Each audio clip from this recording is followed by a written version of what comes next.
అందరికి వందనాలు. పరిశుద్ధ గ్రంథం నుంచి కీర్తనలు 4వ అధ్యాయము 3వ వాక్యం చదువుదాం. యెహోవా తన భక్తులను తనకు ఏర్పరచుకొనుచున్నాడని తెలుసుకొనుడి. నేను యెహోవాకు మొర్ర పెట్టగా ఆయన ఆలకించును. యెహోవా తన భక్తులను తనకు ఏర్పరచుకొనుచున్నాడని తెలుసుకోండి అని ఉంది ఇక్కడ. దేవుడు మనల్ని భక్తి పరులుగా చేశాడు. భక్తులు అంటే ఒక కాపర్లే కాదు, విశ్వాసులు కూడా. దేవుడు విశ్వాసులను, కాపర్లను ఆయా ప్రాంతాల్లో ఉంచాడు. ఎందుకు ఉంచాడంటే ఆయన మనల్ని ఎందుకు ఏర్పరచుకున్నాడు, ఎందుకు మన జీవితాన్ని దేవుడు జ్ఞాపకం చేసుకున్నాడు, దేని చేత మనల్ని ఏర్పరచుకున్నాడు అని మనం తెలుసుకోవాలని ఉద్దేశంతో అనేక చోట్ల దేవుడు మనల్ని ఏం చేశాడు, ఉంచాడు. ఈ భూమి మీద పలు ప్రాంతాల్లో కూడా దేవుడు మనల్ని ఉంచాడు. అయితే ఇక్కడ చూసినటువంటి వాక్య భాగంలో యెహోవా తన భక్తులను తనకు ఏర్పరచుకొనుచున్నాడని తెలుసుకోండి అని అంటాడు. ఒక విషయం తెలుసుకోవాలి. నువ్వు ఏమని తెలుసుకోవాలంటే, నేను దేవుని బిడ్డని అని తెలుసుకోవాలి. నువ్వు నేను దేవుని సొత్తునని తెలుసుకోవాలి. నువ్వు ఇప్పుడు నీకు తెలుసు కదా, మా అమ్మ ఉంది, మా నాన్న ఉన్నాడని తెలుసు కదా. పిల్లలు ఏమంటారు, ఎవర్రా నువ్వు అని అడిగితే పలానా ఆయన కుమార్తెని కుమారుని అని చెప్తారు, మా నాన్న మా అమ్మ అని చెప్తారు. అందుకే దేవుడు ఏం చేశాడంటే, ఈ మోపూరు అనుకుందాం, మోపూరు లేదా ఆంధ్ర రాష్ట్రం దేశంలో ఈ భూమి మీద మనం ఉంచాడు దేవుడు. ఒక్కొక్కరిని ఉంచాడు, సేవకులను ఉంచాడు, భక్తిపరులను ఉంచాడు, విశ్వాసాలను ఉంచాడు, అనేక మంది ఎందుకు ఉంచాడంటే దేవుడు మనల్ని ఏర్పరచుకున్నాడని మనం తెలుసుకోవాలి. యెహోవా తన భక్తులను ఏర్పరచుకొనుచున్నాడు అని ఉంది కదా. ఏర్పరచుకొనుట ఇంకొక అర్థం ఏంటంటే ఎన్నుకొనబడుట. ఇంకొక అర్థం ఏంది, ఎన్నుకోవటం. ఇంకొక అర్థం ఏంటంటే ప్రత్యేకించబడుట. ఇంకొక అర్థం ఏంది, ప్రత్యేకించబడుట. మనం ఎన్నుకుంటున్నాం కొంతమందిని. ఇప్పుడు దేవుడు నన్ను ఎన్నుకున్నాడు కాపరిగా, నన్ను కాపరిగా ఎన్నుకున్నాడు దేవుడు. కాపరిలాగా నేను ప్రవర్తించకుండా, మీకు సరైన ఆత్మీయ ఆహారాన్ని వడ్డించకుండా, ఒక తండ్రిగా నేను లేకపోతే నేను కాపరిగా ఉండటం వ్యర్థమే. దేవుడు నిన్ను కూడా ఎన్నుకున్నాడు, ఒక విశ్వాసిగా ఎన్నుకున్నాడు దేవుడు నిన్ను. దేనికోసం ఏర్పాటు చేసుకున్నాడు, దేనికోసం ప్రత్యేకించుకున్నాడు అర్థం చేసుకో. నువ్వు తెలుసుకోవాలి. నువ్వు తెలుసుకోవాలి. నువ్వు మందిరంకి వస్తున్నావే అని నువ్వు అర్థమవుతుంది. నేను మందిరికి పోతున్నాను అని నువ్వు అనుకుంటున్నావు. ఒక విషయం తెలుసుకోవటంలా నువ్వు అసలు దేవుడు నన్ను ఎందుకు ఏర్పాటు చేసుకున్నాడు అని తెలుసుకోవటంలా నువ్వు అనేక మందిలో ప్రత్యేకించబడిన వ్యక్తివి. నువ్వు సామాన్యమైన వ్యక్తివి కాదు. మనందరం కలిసి ఓట్లేసాం. ఎవరికో వేసాం, ఓట్లేసాం. మన సీఎం గారు ఉన్నారు. మన సీఎం గారు ఎవరు ఇప్పుడు? నారా చంద్రబాబు నాయుడు గారు సీఎం. ఆయన ఈ రాష్ట్రాన్ని పరిపాలిస్తున్నాడు కదా. పరిపాలిస్తున్నాడా? ఆయన పరిపాలిస్తుంటే ప్లస్లు ఉన్నాయి, మైనస్లు ఉన్నాయి. ఎంతోమంది చంద్రబాబు నాయుడు గారు అంటారు, ఎంతోమంది సరిగా ప్రభుత్వం లేదంటారు. నీ జీవితం నా జీవితం కూడా అంతే. నువ్వు ఒక విశ్వాసిగా ఉన్నప్పుడు వీళ్ళే విశ్వాసులు అని అంటారు. నువ్వు పట్టించుకున్నావు అనుకో, విశ్వాసిగా ఉండలేవు. మన రాజకీయ నాయకులను చూసి తెలుసుకోవాలి, నేర్చుకోవాలి. మనం రాజకీయ నాయకుల్ని ఎంతమంది విమర్శిస్తుంటారు తెలుసా? తిడుతుంటారు, ఓస్తుంటారు. అవన్నీ కూడా లెక్క పెట్టకుండా ముందుకు పోతుంటారు. వాళ్ళ గోల్ అదే. వాళ్ళ గోల్ ఏంది? రాజకీయంలో కొనసాగిపోతుంటారు వాళ్ళ గోలు. మన గోల్ ఏంటంటే క్రైస్తత్వంలో కొనసాగిపోతున్నాం, క్రీస్తులో కొనసాగుతున్నాం. మన గోల్ అదే. Praise the Lord. అది మన గోలు. దేవుడు నిన్ను నన్ను ఏర్పరచుకున్నాడు. నిన్ను నన్ను ఏర్పరచుకున్నాడు. నన్నెందుకు ఏర్పరచుకున్నాడు? మీకోసం ప్రార్థన చేసేదానికి ఏర్పరచుకున్నాడు. సార్ నా కోసం ప్రార్థన చేశారంటే నేను చేయను పో అంటే మీకు ఎట్టుంటుంది? ఎట్టుంటుంది? చర్చి కన్నా వస్తావు ఇక నువ్వు? చర్చికి కూడా రావు. అదే పాస్టర్ చెప్పాడు అనుకో, నేను రాలేను ఈరోజు అంటే నాకు ఎట్టుంటుంది? నీకు వీలున్నా కానీ నువ్వు రాలేవు. ఒక్క సందర్భంలో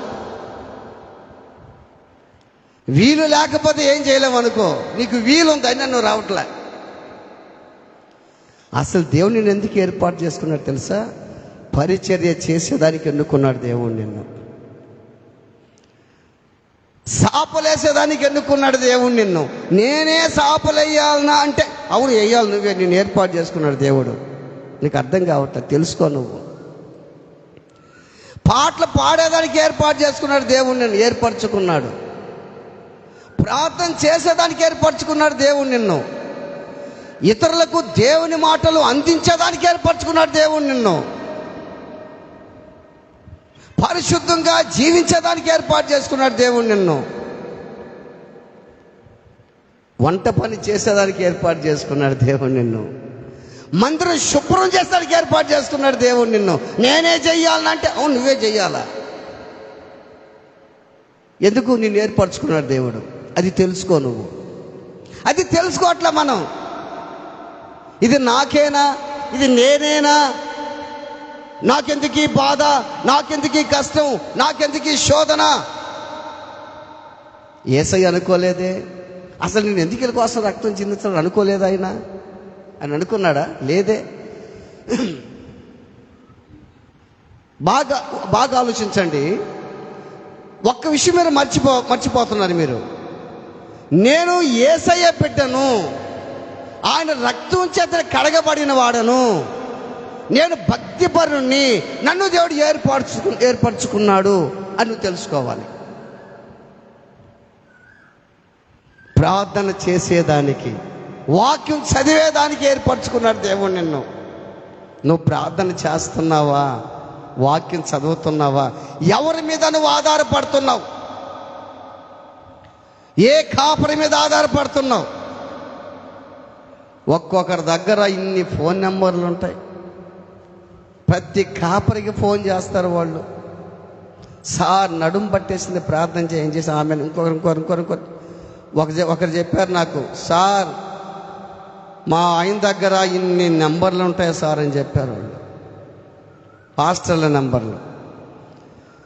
మనుషుల మీద ఆధారపడేదానికి అలవాటు పడ్డావు, కానీ నువ్వు దేవుని మీద ఆధారపడటం నేర్చుకోవాలి. నువ్వు విలియం ప్యారిసన్ ఒక ఆయన అంటే, విలియం ప్యారిసన్ అంటే ఒక ఆయన పేరు. ఆయన ఒక నార్మల్ ఒక విశ్వాస అతను. ఒక ఫ్యాక్టరీలో పనిచేస్తున్నాడు. ఒక ఫ్యాక్టరీలో పనిచేస్తుంటే ఆ ఫ్యాక్టరీ తగలబడిపోయింది. ఆ ఫ్యాక్టరీ తగలబడిపోతే చాలామందికి కాళ్ళు కాలిపోయినాయి, చేతులు కాలిపోయినాయి, కొంతమంది చనిపోయారు. ఈ వ్యక్తికి 2 కళ్ళు కాలిపోయినాయంట. 2 కళ్ళు కాలిపోయినాయి. 2 కళ్ళు కాలిపోతే ఈయనకున్న మంచి అలవాటు ఏంటంటే ప్రతిరోజు వాక్యం చదువుతాడంట. ఈయన గంటల తరబడి వాక్యం చదువుతాడంట. ఎవరైనా పాస్టర్ కాదు, ఎవరైనా చెప్పండి, ఎవరైనా ఒక విశ్వాసి. పాస్టర్ కాదు, పాస్టర్ సంగతి చెప్పండి. ఒక విశ్వాసి అతను. మీరెవరు? విశ్వాసులు. ఒక విశ్వాసి అనే వ్యక్తి గంటల తరబడి వాక్యం చదివేవాడంట. ఇక నేను కళ్ళు కనపడటంలే. ఆయన ఏం చేశాడు తెలుసా? గుడ్డోళ్ళ చదువు ఉంటుంది, గుడ్డోళ్ళ చదువు, చేతులు ఇట్టి అనుకుంటూ చదువుతుంటారే, ఆ కళ్ళు లేకపోయినా గుడ్డోళ్ళ చదువుగా ఆ చెయ్యిలు అట్ట పెట్టుకుంటా చదువుకుంటా వస్తున్నాడంట. ఉన్నట్టుండి ఈ చేతులు కూడా పని చేయకుండా ఆగిపోయినాయి. చేతులు కూడా పని చేయకుండా ఆగిపోయినాయి. అంటే కాలిపోండా కదా పాపం, ఇవి కూడా పని చేయట్లే. ఈ చేతులు కూడా పని చేయకపోయే లోపల నాలికతో ఆ గుడ్డోళ్ళ చదువు నాలికతోటి అక్షరాలు అట్ట అద్దుకుంటా చదవటం ప్రారంభం చేశాడంట. నాలుగు కూడా పని చేయకపోయే లోపల మూతితోటి పెదాలతోటి ఆ బైబిల్ అట్టడు చదవటం ప్రారంభం చేశాడంట. మీరు అనుకుంటున్నా సార్ ఇంట్లో జ్వరం, పిల్లోడికి జ్వరం, వాడికి తగ్గంగానే ఆయనకి జ్వరం, ఆయనకి తగ్గంగానే నాకు జ్వరం, నాకు తగ్గంగానే పిల్లోడికి నడుము పట్టేసింది, కూతురికి నడుము పట్టేసింది. దీనికి ఎంత కురిగిపోతామో ఎంత నలిగిపోతామో. ఒకరు అన్నారు నాతోటి, ఎన్ని శ్రమలు వస్తుండయి కమలాకరా నీకబ్బా, ఎన్ని శ్రమలు, భయంకరమైన శ్రమలు మీ జీవితంలో, మీ కుటుంబంలో శోధనలు వచ్చాయి, తట్టుకున్నారు. పాస్తమ్మ చనిపోయింది, తట్టుకున్నారు. బాబీకి కాలు ప్యాచర్ అయింది, తట్టుకున్నారు. ఎన్ని శోధనలు వచ్చాయి, శోధన మీద శోధన. విలియం ప్యారెస్ గారు 2 కళ్ళు కాలిపోతే, చేత్తో చదివి ఏళ్ళు పని చేయకపోతే, నాలుగుతో చదివి నాలుగు పని చేయకపోతే, పెదాలతో చదివి పెదాలు పని చేయకపోతే, పెదాలతో చదువుతా సంవత్సరంలో 3 సార్లు బైబిల్ కంప్లీట్ చేశాడంట. ప్రైజ్ ది లార్డ్, హల్లెలూయా. నీకు 2 కాళ్ళు దేవుడు ఎందుకు ఇచ్చాడు? మందిరికి వచ్చేదానికి ఇచ్చాడు. అర్థమవుతుందా? ఎంతో మందికి కాళ్ళు లేక మందిరానికి పోలేకపోతున్నానని అనుకునే వాళ్ళు చాలా మంది ఉన్నారు ఈ లోకంలో. నీకు 2 కాళ్ళు ఇస్తే మందిరికి వచ్చేదానికి 2 చేతులు ఎందుకు ఇచ్చాడు తెలుసా? ఎందుకు ఇచ్చాడు 2 చేతులు? ఎందుకు ఇచ్చాడు చెప్పండి? దేవుని స్తుతించేదానికి, దేవుని పని చేసేదానికి, సహాయం చేసేదానికి, ప్రార్థన చేసేదానికి. నోరెందుకు ఇచ్చాడు? దేవుని స్తుతించి వాక్యం చదివేదానికి. 2 కళ్ళు ఎందుకు ఇచ్చాడు? 2 కళ్ళు దేవుని చూసేదానికి. నీకు ఇన్నిస్తే నీకు అన్ని అవయవాలు బాగుండి కూడా మందిరికి రాలేకపోతున్నావే. ఎంతకాలం బైబిల్ చదవకుండా అట్టే ఉంటావు? చదువుకున్న వాళ్ళు ఎంతమంది ఉన్నారు కదా ఇక్కడ? చదువుకున్న వాళ్ళు చాలామంది ఉన్నారు కదా, చదువు వచ్చిన వాళ్ళు. కానీ చదువు వచ్చిన వాళ్ళు ఎంతమంది ఉంటే బైబిల్ చదవలేని స్థితిలోనూ ఉన్నావు. అందుకు ఏర్పరచుకున్నాడు దేవుడు నిన్ను బైబిల్ చదవాలని. గుర్తుపెట్టుకో, బైబిల్ చదివేదానికి ఏర్పరచుకున్నాడు, మందిరంలో పరిచర్య చేసేదానికి ఏర్పరచుకున్నాడు, దేవుని ఆరాధించేదానికి, అందరితో మంచిగా మాట్లాడడానికి ఏర్పరచుకున్నాడు దేవుడు నిన్ను. నీ ద్వారా అనేక మంది మారాలని ఏర్పరచుకున్నాడు దేవుడు నిన్ను. నీకు అర్థం కావట్లే అసలు దాన్ని ఎందుకు ఏర్పరచుకుని నీకు అర్థం కావట్లే. భూమి మీద అక్కడక్కడక్కడ జనాంగాన్ని ఏర్పాటు చేసుకున్నాం. మనం దేవుని సొత్తు. మనం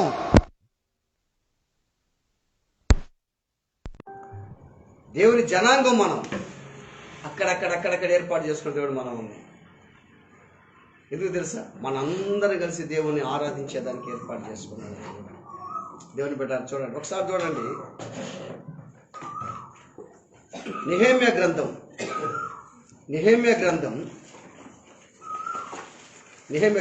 9వ అధ్యాయము 7వ వాక్యం చూడండి. నెహెమ్యా 9:7.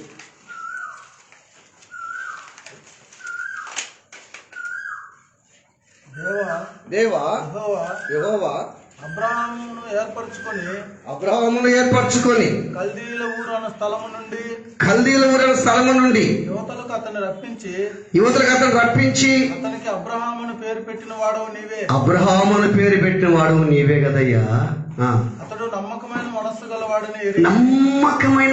గలవాడని ఎరిగి కనానీయులు కనానీయులు, హిత్తీయులు, హిత్తీయులు, అమోరీయులు, అమోరీలు, పెరిజీయులు, పెరిచీలు, యెబూసీలు గిర్గాషీయులు అనువారి దేశమును ఆ. అతని సంతతి వారికి ఇచ్చినట్లు అతనితో నిబంధన చేసిన వాడు నీవే. నిబంధన చేసింది నీవే కదా. నిజంగా కూడా ఆ ఎజ్రా చెప్తున్నటువంటి మాట నెహెమ్యా గ్రంథంలో ఆ 9:7 ఒక్కసారి దానికి బాగా మీరు చదవండి. ఆ 9:7లో ఒకసారి చూడండి. 9:7లో ఆ మాట ఎలా ఉంటుందంటే, ఆ 9:7లో దేవా యెహోవా, ఆ మాట ఎట్లుంటుంది చెప్పు. దేవా యెహోవా అబ్రహామును ఏర్పరచుకొని కల్దీల ఊరు అను స్థలము నుండి యువతలకు అతన్ని రప్పించి అతనికి అబ్రహామును పేరు పెట్టినవాడు నీవే కదయ్యా, నీవే కదా. అబ్రహాముని ఎందుకు ఏర్పరచుకున్నాడు దేవుడు? విశ్వాసులకు తండ్రిగా ఉండేదానికి ఏర్పరచుకున్నాడు. అబ్రహాంకి ఏం చెప్పాడు? నేను గొప్ప జనంగా చేస్తానన్నాడు. నీవు ఆశీర్వాదంగా ఉంటావని చెప్పాడు. నీ ద్వారా రాజులు, అధికారులు, పాలకులు పుడతారని చెప్పాడు. అబ్రహాము సంతానంలో నుంచి అనేక మంది జనాంగం బయలుదేరారు. గొప్ప జనంగా చేశాడు దేవుడు. నిన్ను కూడా గొప్ప జనంగా చేసే దేవుడు నిన్ను ఏర్పరచుకున్నాడు. ఆమేన్. నీకు అర్థం కావట్లే. నేను క్రైస్తుని వేసే నమ్ముకున్నాను అనుకుంటా పోతున్నావు, కానీ నిన్ను ఏర్పరచుకున్నాడు దేవుడు. అయితే ఏర్పరచుకుంటే ఏందబ్బా ఈ బాధలు, శోధనలు? మీకు ఎగ్జాంపుల్ కూడా చెప్పేది కదా, విలియం ప్యారిస్ గారికి. సార్ మా ఎగ్జాంపుల్ తీసుకో. ఏంది శోధనలు? ఏమైనా పాపం చేస్తున్నావా? దేవుడు ఎంత వరకు మొత్తుతాడో మొత్తని. దేవుడు మొత్తుతున్నాడా, సైతాను మొత్తున్నాడా? కీడు విషయమై నేను ఎవరిని కూడా శోధించనన్నాడు దేవుడు. శోధన వస్తూ ఉంది, నువ్వు సహించు. ఒకటి గుర్తుపెట్టుకో, నీ శత్రువు పడినప్పుడు నువ్వు సంతోషించబాకని బైబిల్లో కూడా ఉంది. నీ శత్రువు పడినప్పుడు అయిపోయిందిరా వాడి పనే, అయిపోయిందిరా ఈ పని అనొద్దు. ఆ మాట అనకూడదు. అబ్రహాముకి ఎంత కష్టం వచ్చింది, ఎంత బాధ వచ్చింది. భక్తిపరులైన వారికి కష్టాలు వస్తున్నాయి. ఎవరినైతే దేవుడు ఏర్పరచుకుంటాడో వారికి శోధనలో కష్టాలు గ్యారెంటీగా వస్తాయి. ఎందుకు తెలుసా? నిన్ను గొప్ప జనంగా చేసేదానికి. అబ్రహామును ఏర్పరచుకున్నాడు, మోషేను ఏర్పరచుకున్నాడు, యాకోబును ఏర్పరచుకున్నాడు. బైబిల్ అంతా చూస్తే అసలు దేవుడు మనం ఎందుకు ఏర్పరచుకున్నాడు తెలుసా? ఒకసారి చూద్దాం. కీర్తన గ్రంథం చూడండి. కీర్తన గ్రంథం కీర్తనలు 65:4 వాక్యం. నీ ఆవరణములలో నివసించున్నట్లు నీవు ఏర్పరచుకొని చేర్చుకున్నవాడు ధన్యుడు. చాలు. నీ ఆవరణములలో నివసించున్నట్లు నీవు ఏర్పరచుకొని, అంటే మనము ఆయన ఆవరణంలో నివసించేదానికి ఏర్పరచుకున్నాడు దేవుడు. ఆయన సన్నిధిలో ఒక్క దినము గడుపుట 1000 దినాల కంటే శ్రేష్టం. ఆ భాగ్యాన్ని ఎంతమంది పోగొట్టుకుంటున్నారు? నువ్వు నిజంగా ఒక్క ఆదివారం గడిపితే, కొన్ని గంటలు గడిపితే ఎన్ని రోజులంట? 1000 దినాలంట. 1000 దినాలు. అసలు రాకుండా ఉండేవాళ్ళు ఒక్క దినం కూడా లేదే వాళ్ళకి పాపం. చూడండి, అసలు నిజంగా దేవుడు మనం ఎన్నుకున్నామా, ఆయన ఎన్నుకున్నాడు మనల్ని? ఆయనే ఎన్నుకున్నాడు మనల్ని. అందుకే 1 యోహాను అనుకుంటా, 1 యోహాను 4:19 చూస్తే, ముందు ఆయనే మనల్ని ప్రేమించాడంట, తర్వాత మనం ఆయన్ని ప్రేమిస్తున్నాం. ముందు ఆయనే ప్రేమించాడు. చదువుతారు దాన్ని. ఆయనే మొదట మనల్ని ప్రేమించను గనుక మనము ప్రేమించుచున్నాము. ముందు మనము ప్రేమించలే దేవుణ్ణి. మనం ఎన్నుకోవాలి. ఆయన మనల్ని ఎన్నుకున్నాడు. ఎందుకు ఎన్నుకున్నాడు తెలుసా? దేవుడు మనల్ని ఎన్నుకొని దేవుని ఆరాధించేలా చేసేదానికి, ఆయన సన్నిధిలో నివసించేదానికి మనల్ని చేర్చుకున్నాడు దేవుడు. ఎప్పుడైతే దేవుడు మనం నమ్ముకున్నామో ఆయన ఆరాధించేదానికి, ఆయన స్తుతించేదానికి, ఆయన శ్రేష్టమైన నామాన్ని ధ్యానించేదానికి మనల్ని చేర్చుకున్నాడంట దేవుడు. ఎంత ప్రేమ కలిగిన దేవుడు ఆయన. ఇప్పుడు నీకు అర్థమైందా? నిజం కదా. ఆయన తన భక్తులను ఏర్పరచుకున్నాడని తెలుసుకొనుడి అని ఉంది కదా. నువ్వు తెలుసుకోవాలా ఏమని? నేను సామాన్యమైన వ్యక్తిని కాదు, నేను ఏర్పరచబడిన వ్యక్తిని, నేను ఎన్నుకోబడిన వ్యక్తిని, నేను ప్రత్యేకించబడిన వ్యక్తిని. 100 మందిలో ఉన్నా, 500 మందిలో ఉన్నా, నువ్వు ఎట్లా తెలుసా? ప్రత్యేకించబడిన వ్యక్తిగా ఉండాలా. నిన్ను చూస్తే నిజంగా దేవుని బిడ్డలు వీళ్ళని చెప్పాలా. అందుకే బైబిల్ ఏమో తెలుసా? ఆయన ధవలవర్ణుడు, రత్నవర్ణుడు, ఇంకా 10,000 మందిలో అతి కాంక్షణీయుడు అంట. అట్టుండాలి నువ్వు. 1,00,000 మందిలో ఉన్నా, 100 మందిలో ఉన్నా, 50 మందిలో ఉన్నా సరే నువ్వు ఎట్టుండాలా? నీ దేవుని కళ పరిశుద్ధాత్మ నీలో సంచారం చేయాలి. నిజంగా దేవుని బిడ్డ అంటే ఇతను ఏర్పరచుకున్నాడని చెప్పాలి. ప్రజలందరూ నీ గురించి సాక్ష్యం చెప్పాలి. అసలు ఎందుకు ఏర్పాటు చేసుకున్నాడు తెలుసా? ఒకసారి చూద్దాం. యోహాను సువార్తలు చూస్తే, యోహాను సువార్త 15:16 చూడండి. యోహాను సువార్త 15:16. బాగానండి. మీరు నన్ను ఏర్పరచుకొనలేదు, మీరు నా పేరిట తండ్రిని ఏమడుగుదురో అనుగ్రహించినట్లు. ఏందంట? మీరు వెళ్ళి ఫలించుటకును, మీ ఫలము నిలిచిండుటకును నేను మిమ్మల్ని ఏర్పరచుకుని నియమించితిని. అందుకు ఏర్పరచుకున్నాడు దేవుడు మనల్ని. ఎందుకు ఏర్పరచుకున్నాడంట? మీరు వెళ్ళి ఫలించుటకును, మీ ఫలము మీ ఫలము నిలుచుటకును దేవుడు మిమ్మల్ని ఏం చేశాడంట? ఏర్పరచుకున్నాడు. అర్థమవుతుందా? మనం ఫలించాలని.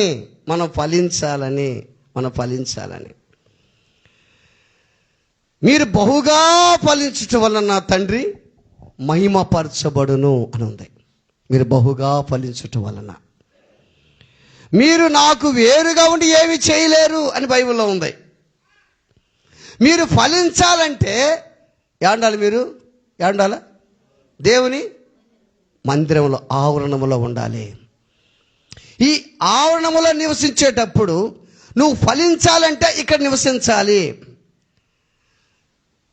ఈ వారం ఫలిస్తే చాలు అని అనుకుంటే అట్ట కుదురుతుంది. ఇంకో అట్టే ఒక పని చేయాలి. నువ్వు కూడా ఏం చేయాలంటే, ఇప్పుడు అన్నం తిన్నావు అనుకో, రేపు తిను, ఇంక తినబాకు. ఉదయం పూట టిఫిన్ చేయి, చాలులే అనుకొని మధ్యాహ్నం తినబాకు, రాత్రి తినబాకు, మరుసటి రోజు తిను, మళ్ళీ మరుసటి రోజు తింటుండవు. ఎట్టుంటుంది నీ బ్రతుకు? నీ ఆరోగ్యం ఎట్టుంటుంది? క్షీణించిపోతూ ఉంటుంది. నీకు అర్థం కావట్లే. ఎంతసేపటికి నీ కడుపు కోసం, నీ దేహం కోసం చూసుకుంటున్నావు, నీ అందం కోసం చూసుకుంటున్నావు, కానీ ఆత్మీయ జీవితం కోసం చూసుకోవట్లే. నువ్వు ఆత్మీయ జీవితం చూసుకోవాలంటే నువ్వు ప్రతిరోజు వాక్యం చదవాలి, ప్రార్థన చేయాలి.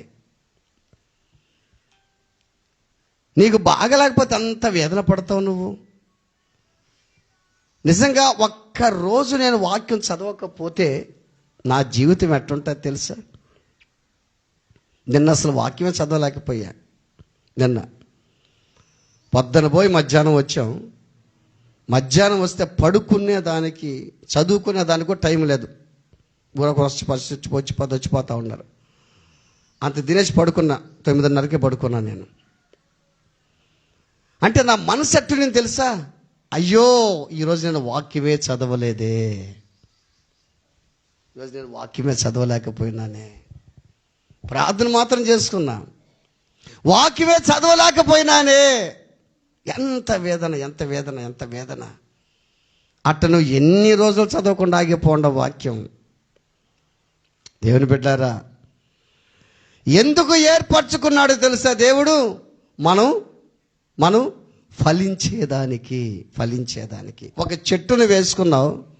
ఎందుకు వేసుకుంటావు ఆ చెట్టు? నువ్వు ఫలాలు ఇస్తుంది, ఆ ఫలాలు తినాలని ఆ చెట్టును వేసుకున్నావు. నువ్వు ఆ ఫలాలు ఈగిపోతే ఏం చేస్తావు?